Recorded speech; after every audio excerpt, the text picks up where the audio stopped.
Ертеде бір ешкі жетіл ағымен орманда тіршілік етіпті. Бірде ешкі орманға жиналыпты.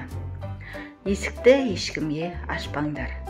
Мен қайтып оралғанда есікті қағып, лақтарым, шынақтарым, есікті ашыңдар, аналарың сендерге сүт әкелді деп ән саламын дейді. Осы кезде ешкі үйінің маңында қасқыр жемтік іздеп жортып жүрген. Ол лақтарды алдамақ болды. Қасқыр ешкінің кеткенін күтіп, лақтардың ешкімнің қарауынсыз қалған сәтін аңдыды.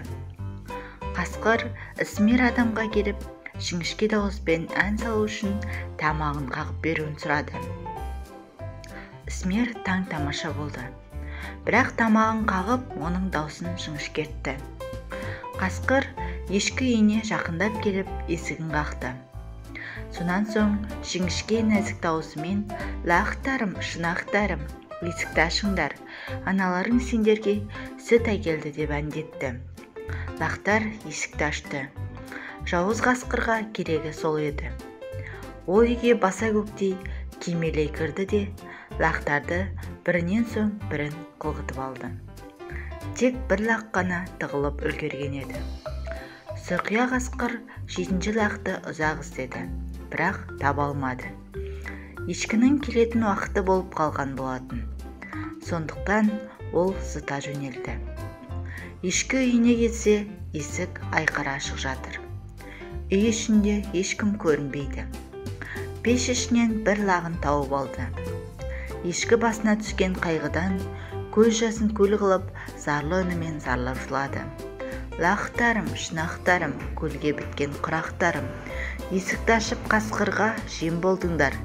Ешкі қасқырға келіп, сен бе менің лақтарымды жеп қойған деп сұрады.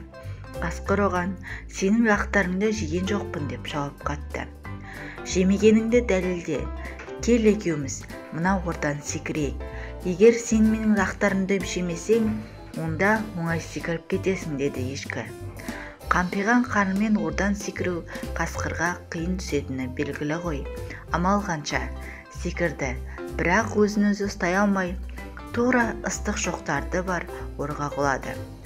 Қарны жарылып, одан құлан таза лақтар орғып шықты.